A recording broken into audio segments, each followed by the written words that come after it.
स्वागत है आपका जी बिजनेस में। मैं दीपक डोभाल। वक्त हो चला है बुलेटिन का।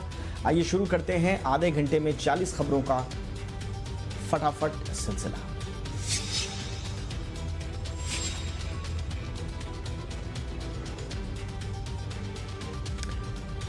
कानपुर में 8 पुलिसकर्मियों की हत्या का आरोपी हिस्ट्री शीटर विकास दुबे एनकाउंटर में मारा गया है। यूपी एसटीएफ की टीम विकास दुबे को लेकर जैसे ही कानपुर पहुंची, वो गाड़ी में सुरक्षा कर्मियों की पिस्तौल छीनने लगा। इस बीच बैलेंस बिगड़ने के बाद गाड़ी पलट गई। गाड़ी पलटते ही विकास दुबे भागने लगा और पुलिस पर फायरिंग भी की। सुरक्षा कर्मियों ने भी अपने बचाव में गोलियां चलाई, जिसके बाद विकास दुबे गंभीर रूप से घायल हो गया। उसे कानपुर के हैलेट अस्पताल लाया गया। थोड़ी देर बाद डॉक्टर्स ने उसे मृत घोषित कर दिया। मुठभेड़ में विकास दुबे को कुल 4 गोलियां लगी, इनमें से 3 छाती और 1 हाथ में लगी। पोस्टमार्टम करने वाले डॉक्टर्स के मुताबिक छाती में गोली लगने से विकास की मौत हुई है। जिस गाड़ी में ये अपराधी बैठा था वो गाड़ी पलटती है, एक्सीडेंट होता है उसका। उसके उपरांत ये वहाँ इंस्पेक्टर कानपुर नगर के जो साथ में गए थे उनकी पिस्टल छीन करके भागने का प्रयास करता है।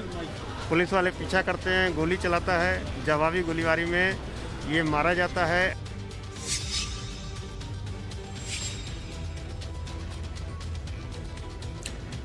विकास दुबे को लेकर सियासत तेज हो गई है। कांग्रेस ने विकास दुबे के एनकाउंटर को लेकर सरकार पर सवाल खड़ा किया है और मामले की जांच सुप्रीम कोर्ट के मौजूदा जज से कराने की मांग की है। इससे पहले विकास दुबे की गिरफ्तारी को लेकर भी कांग्रेस ने सवाल उठाए थे। प्रियंका ने इसी मिली भगत करार दिया तो दिग्विजय सिंह ने प्रायोजित सरेंडर कहा था।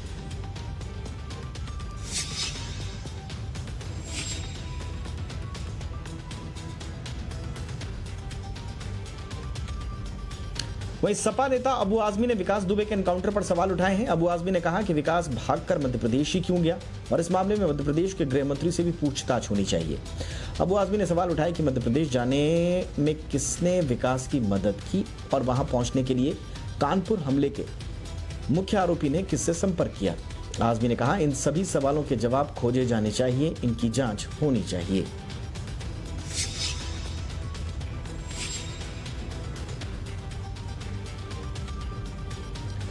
एक तरफ जहां सपा ने सवालों की झड़ी लगा दी है तो वहीं शिवसेना नेता और राज्यसभा सांसद संजय राउत ने विकास दुबे के एनकाउंटर को सही ठहराया है।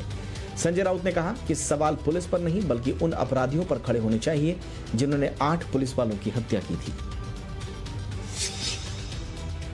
जिसने 8 पुलिस वालों का की हत्या की, उसका गिरोह तो पुलिस ने जो किया है एनकाउंटर, तो लॉ एंड ऑर्डर का सवाल है। अगर पुलिस के कार्रवाई के ऊपर प्रश्न चिन्ह नहीं किसी ने उठाना चाहिए। 8 पुलिसों की जो हत्या हो गई जिस तरह से जो गुंडों ने की है, उसके ऊपर सवाल उठने चाहिए, पुलिस के कार्रवाई के ऊपर नहीं उठने चाहिए।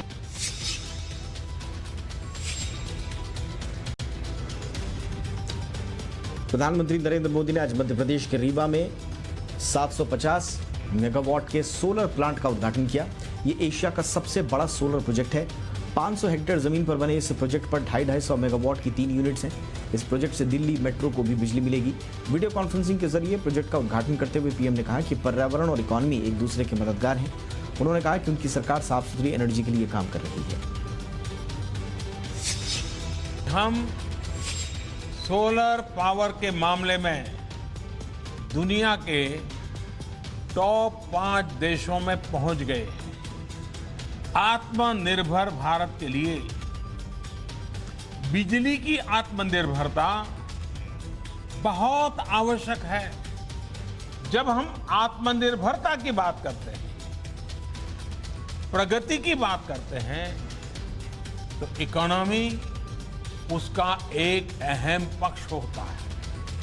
भारत के लिए इकोनॉमी और एनवायरनमेंट 2 अलग अलग पक्ष नहीं हैं। जब हम रिन्यूएबल एनर्जी के बड़े प्रोजेक्ट लॉन्च कर रहे हैं, तब हम ये भी सुनिश्चित कर रहे हैं कि साफ सुथरी ऊर्जा के प्रति हमारा संकल्प जीवन के हर पहलू में दिखे।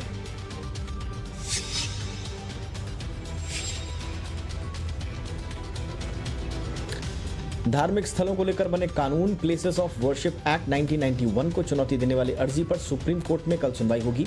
दरअसल इस कानून में देश के मौजूद धार्मिक स्थलों का स्वरूप 15 अगस्त 1947 के वक्त जैसा ही बनाए रखने का प्रावधान है। इसी प्रावधान के खिलाफ विश्व भद्र पुजारी पुरोहित महासंघ ने याचिका दायर की है। महासंघ का कहना है कि ये कानून हिंदुओं के खिलाफ है। इसके रहते वो काशी, मथुरा समेत उन पवित्र मंदिरों पर दावा नहीं कर सकते जिनके ऊपर जबरन मस्जिद बना दी गई है। महासंघ की याचिका के खिलाफ जमीयत उलमाए हिंद भी सुप्रीम कोर्ट पहुंचा है। उसने इस मांग पर विचार नहीं करने का आग्रह किया है।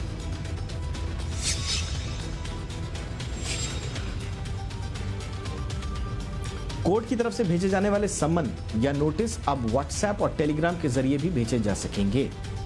सुप्रीम कोर्ट ने इसकी इजाजत दे दी है। सुप्रीम कोर्ट ने अपने फैसले में कहा है कि इन दोनों माध्यमों से नोटिस या सम्मन भेजने के बाद मेल के जरिए भी भेजा जाएगा।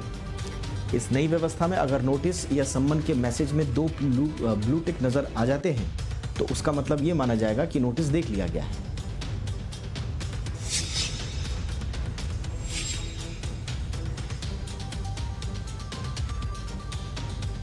देश में कोरोना के मामलों की संख्या दिनों दिन बढ़ती जा रही है। स्वास्थ्य मंत्रालय के मुताबिक पिछले 24 घंटे में 26,506 नए मामले सामने आए हैं। वहीं 475 लोगों की मौत हुई है। इसके बाद देश में कोरोना मरीजों की संख्या 7,93,080 हो गई है। इसमें 2,76,685 एक्टिव केसेस हैं। 4,95,513 लोग ठीक हो चुके हैं। कोरोना से अब तक 21,604 लोगों की मौत हो चुकी है।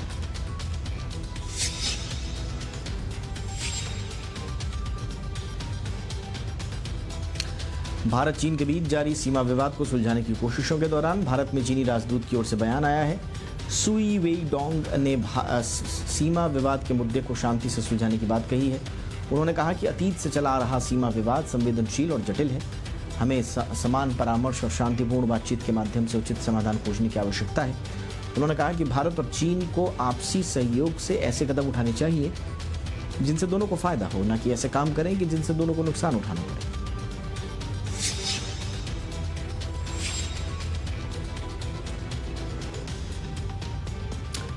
Council for the Indian school certificate examination ने आज 10वीं और 12वीं कक्षा के नतीजे जारी कर दिए। आईसीएसई के 10वीं और 12वीं कक्षा के नतीजे बोर्ड की आधिकारिक वेबसाइट पर जारी किए गए हैं। बोर्ड ने रिजल्ट घोषणा के लिए कोरोना की वजह से पैदा हुई स्थिति को देखते हुए कोई प्रेस वार्ता नहीं की। ऐसे में विद्यार्थी सीधे वेबसाइट या एसएमएस के जरिए अपना रिजल्ट चेक कर सकते हैं।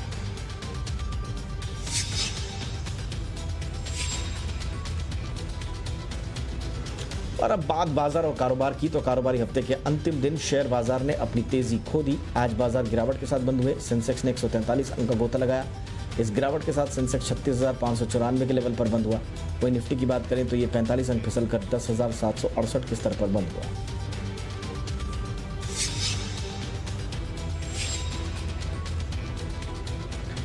बाजार में गेनर्स और लूजर्स की बात करें तो आज फार्मा और एफएमसीजी शेयरों में तेजी देखने को मिली। सन फार्मा, बायोकॉन, डिविज लैब्स और आरो फार्मा के शेयर हरे निशान में रहे और इसी तरह एफएमसीजी में एचयूएल, ब्रिटानिया, डाबर के शेयरों में तेजी देखी। आज बैंकिंग और मेटल शेयर लाल निशान में बंद हुए। एसबीआई, पीएनबी, इंडसइंड और आईडीएफसी फर्स्ट बैंक के शेयरों में गिरावट रही। मेटल शेयरों की बात करें तो जीएसडब्ल्यू स्टील, टाटा स्टील, वेदांत, नाल्को के शेयर कमजोर रहे।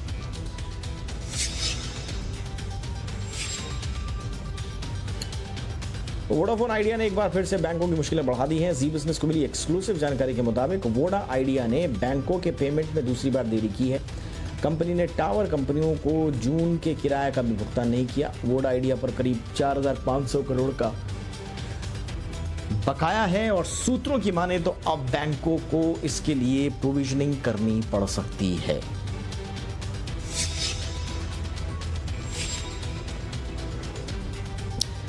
चीन के साथ जारी तनाव के बीच सरकार चीन की कंपनियों पर लगाम कसने की तैयारी में जुट गई है। नई कड़ी में सरकार ई कॉमर्स कंपनियों के लिए अब जरूरी करने जा रही है कि उन्हें बताना होगा कि प्रोडक्ट उनके प्लेटफॉर्म पर है और वो जो प्रोडक्ट उनके प्लेटफॉर्म पर है वो कहाँ बना है, यानी कि उसका कंट्री ऑफ ओरिजिन क्या है। सरकार प्रोडक्ट की एक्सपायरी पर कंफ्यूजन दूर करने की तैयारी में भी है। अब कंपनियां प्रोडक्ट पर बेस्ट बिफोर नहीं लिख सकेंगी। उन्हें साफ साफ बताना होगा कि प्रोडक्ट की एक्सपायरी डेट कब है।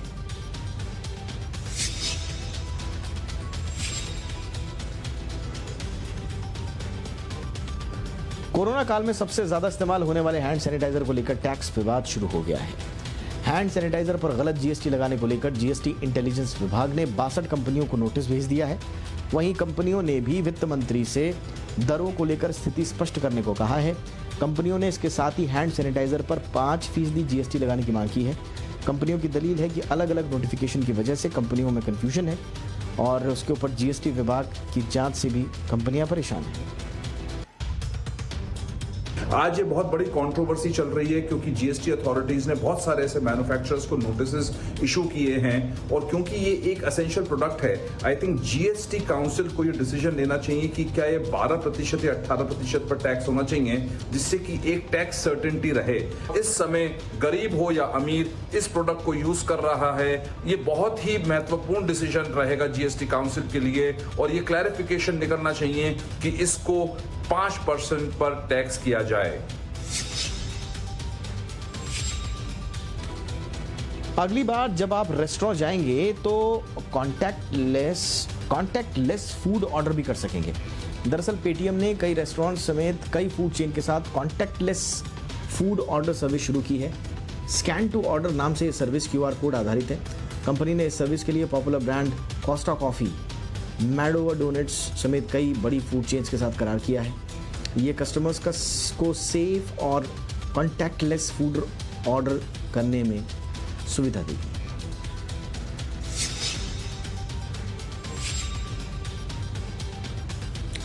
कोरोना काल में भी भारत मजबूती से खड़ा है और इकोनॉमी पर सरकार की नजर बनी हुई है, ये कहना है केंद्रीय राज्य मंत्री अनुराग ठाकुर का।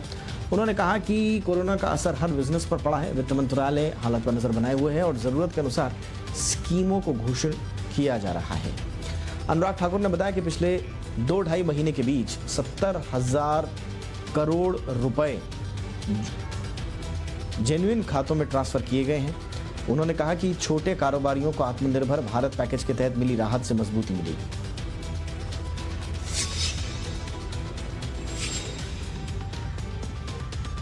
केंद्र सरकार की योजना पीएम कुसुम के नाम पर फर्जीवाड़ा हो रहा है। केंद्र सरकार ने एक एडवाइजरी जारी कर इसकी जानकारी दी है। सरकार के मुताबिक धोखाधड़ी करने वालों ने पीएम कुसुम के नाम से फर्जी वेबसाइट बनाई है और आम जनता को इन वेबसाइट्स पर रजिस्ट्रेशन करने को कहा जा रहा है। सरकार ने आशंका जाहिर की है कि इस वेबसाइट के जरिए आम लोगों का डेटा चुराने की कोशिश हो रही है। सरकार ने इन फर्जी वेबसाइट से बचने की बात कही है।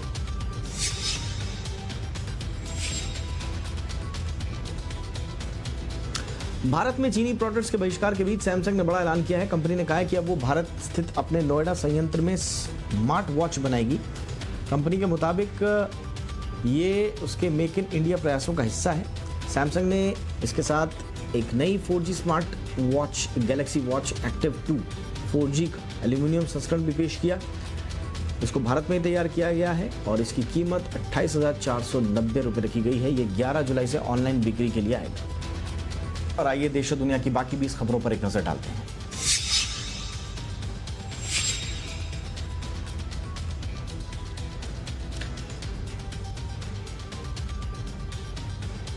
उत्तर प्रदेश में लगातार बढ़ते कोरोना मामलों को देखते हुए फिर से लॉकडाउन लगाया जा रहा है। उत्तर प्रदेश में आज रात 10 बजे से 13 जुलाई की सुबह 5 बजे तक लॉकडाउन का आदेश जारी किया गया है।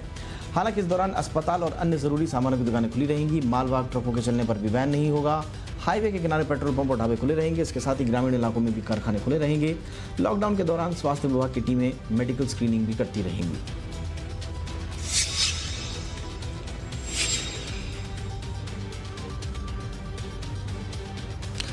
यूपी की तरह बिहार में भी कई जगहों पर लॉकडाउन की घोषणा कर दी गई है। राजधानी पटना में भी सख्त लॉकडाउन कर दिया गया है। ये लॉकडाउन 10 जुलाई से 16 जुलाई तक लागू होगा। इस बीच पश्चिम बंगाल में भी 16 जुलाई तक फिर से लॉकडाउन लागू कर दिया गया है। हालांकि इस बार लॉकडाउन सिर्फ कंटेनमेंट जोन्स में किया गया है।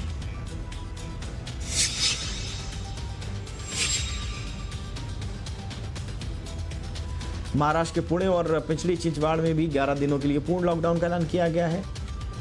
स्थानीय प्रशासन के मुताबिक यहां लॉकडाउन 13 जुलाई से 23 जुलाई तक रहेगा। हालांकि इस दौरान सभी जरूरी सेवाएं पहले की तरह ही जारी रहेंगी। महाराष्ट्र में कोरोना मरीजों की संख्या लगातार बढ़ती जा रही है।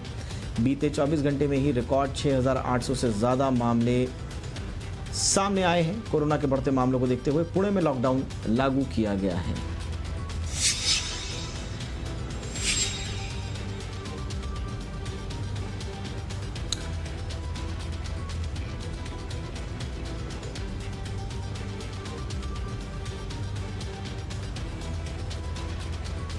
कोरोना के इलाज में काम आने वाली दवाओं की किल्लत कितनी है, इसका अंदाजा अब तक ब्लैक मार्केट में चल रहे रेट से लगता था, लेकिन अब ऐसी तस्वीरें सामने आ रही हैं जहां लोगों का दवा पाने के लिए 12-12 घंटे का इंतजार करना पड़ रहा है। मुंबई के घाटकोपर इलाके में एसके डिस्ट्रीब्यूटर्स की दुकान के बाहर लाइन लगी दिखी।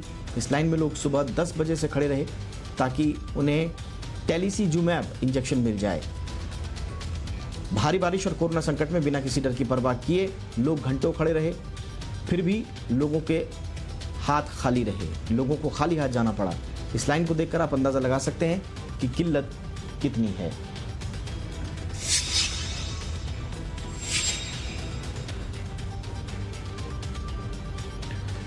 गुजरात के कच्छ में भुज के कुछ हिस्सों में आज भारी बारिश से जलभराव हो गया। भारी बारिश के चलते जगह जगह पानी भर जाने से लोगों को आने जाने में परेशानी हुई।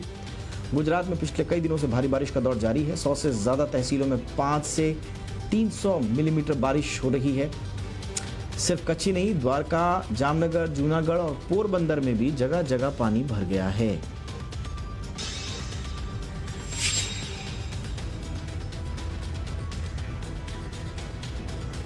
वहीं सुशांत सिंह राजपूत केस में फिल्म मेकर शेखर कपूर ने ईमेल पर अपना जवाब मुंबई पुलिस को भेजा है। सूत्रों के मुताबिक अपने बयान में कपूर ने बताया कि फिल्म पानी के बंद हो जाने की वजह से सुशांत को काफी सदमा लगा था और वो टूटकर डिप्रेशन में चले गए थे। शेखर के मुताबिक फिल्म के लिए जब उन्होंने अपने कई साल दे दिए, कई बड़े ऑफर भी ठुकरा दिए, साथ ही इसके बाद जब उन्होंने यशराज फिल्म से अपना कॉन्ट्रैक्ट तोड़ दिया तो इंडस्ट्री में उनके साथ सौतेला व्यवहार होने लगा था।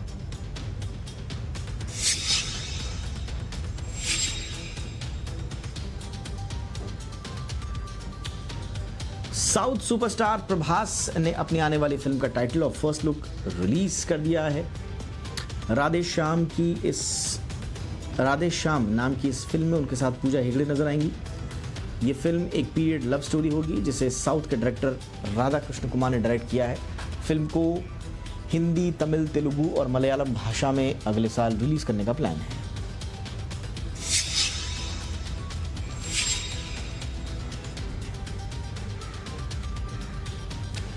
कंगना रनौत की टीम ने मणिकर्णिका डॉल की तस्वीरें सोशल मीडिया पर शेयर की हैं। ये डॉल बेहद कम समय में ही बच्चों के बीच खासी लोकप्रिय हो रही है। साल 2019 में आई उनकी film Manikarnika the queen of Jhansi में उनके निभाए कैरेक्टर को लेकर डिजाइन की गई गुड़िया को लेकर कंगना की तरफ से कहा गया है कि देश के बच्चे रियल हीरोज के बारे में जाने तो बेहतर है।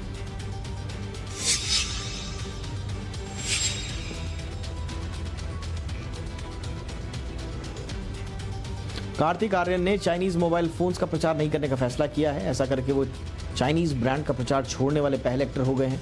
Kartik Aaryan Chinese phone company Oppo के ब्रांड एम्बेसडर थे और इसे प्रमोट करते थे। हालांकि एक्टर ने इस बात की आधिकारिक घोषणा नहीं की है, लेकिन सूत्रों के मुताबिक कार्तिक आर्यन ने भारत और चीन के बीच लगातार बढ़ते विवाद को देखते हुए डील को कैंसिल किया है।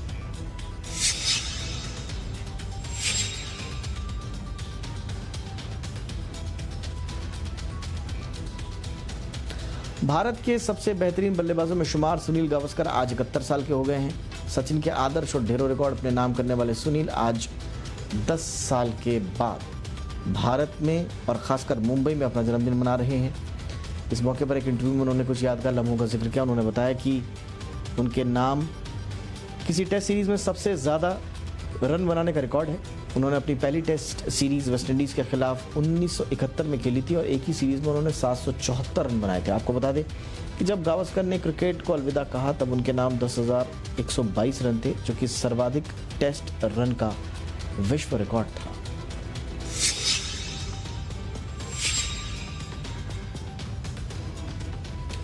लिमिटेड ओवर क्रिकेट में भारतीय टीम के उपकप्तान रोहित शर्मा ने अपनी बेटी समायरा के साथ इंस्टाग्राम पर फोटो क्या शेयर की, फोटो वायरल हो गई। इस फोटो में रोहित समायरा को गोद में लिए हुए हैं और समायरा ने रोहित की ग्लासेस लगाए हुए हैं। इस फोटो पर कैप्शन देते हुए उन्होंने लिखा कि वो इसे दादा से बेहतर तरीके से जानती हैं। रोहित शर्मा की शेयर की गई इस फोटो को अभी तक 11 लाख लोगों ने लाइक किया है। रोहित शर्मा ने अपने आखिरी मैच जो है न्यूजीलैंड के दौरे पर T20 के रूप में खेला था। इसके बाद वो चोट की वजह से बाहर हो गए थे।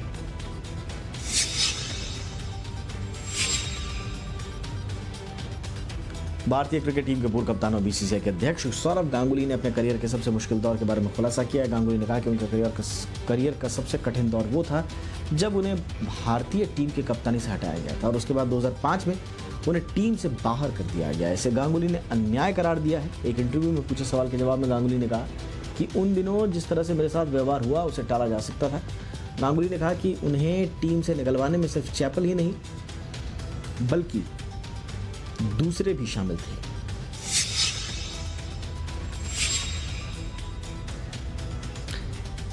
बीसीसीआई ने सीईओ राहुल जौहरी का इस्तीफा मंजूर कर लिया है। उन्होंने पिछले साल 27 दिसंबर को ही पद से इस्तीफा दे दिया था, लेकिन तब बोर्ड ने इसे मंजूर नहीं किया था और उन्हें इस साल 30 अप्रैल तक एक्सटेंशन दे दिया गया। हालांकि अभी तक ये बात साफ नहीं हो पाई कि बोर्ड ने अचानक कैसे उनका इस्तीफा मंजूर कर लिया, लेकिन अगर रिपोर्ट्स की माने तो उस पर गोपनीय जानकारी मीडिया में लीक करने का शक है। आपको बता दें कि जौहरी का इस्तीफा मंजूर होने के पीछे मीडिया में लीक हुए 2 ईमेल बड़ी वजह माने जा रहे हैं। इसमें दक्षिण अफ्रीका के पूर्व क्रिकेटर और दुनिया के सबसे चुस्त फील्डर माने जाने वाले जॉन्टी रूट्स का कहना है कि क्रिकेट कैलेंडर बिना आईपीएल के किसी मतलब का नहीं है। उन्होंने कहा कि वो मना रहे हैं कि 2020 में आईपीएल खेला जा सके। उन्होंने ये भी कहा कि क्रिकेट के आर्थिक हालात सुधरने के लिए भी आईपीएल का होना बहुत जरूरी है। जॉन्टी रूट्स ने कहा कि आईपीएल में अगर खिलाड़ी विदेश से आते हैं तो उन्हें सबसे पहले क्वारंटाइन किया जाए, पूरी टीम का टेस्ट कराया जाए। रोड्स ने कहा कि दुनिया के बेस्ट क्रिकेटर्स आईपीएल में हिस्सा लेते हैं। मेरे लिए आईपीएल के बिना क्रिकेट कैलेंडर किसी मतलब का नहीं।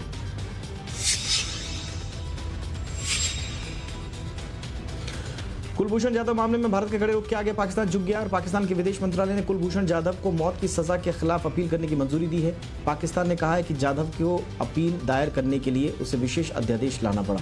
पाकिस्तान विदेश मंत्रालय के साउथ एशिया मामलों के महानिदेशक ने कहा कि अपील और समीक्षा याचिका को जाधव या उसके कानूनी प्रतिनिधि इस्लामाबाद में भारत के काउंसलर दायर कर सकते हैं। इसी के साथ इस बुलेटिन में इतना ही। इजाजत दें। नमस्कार।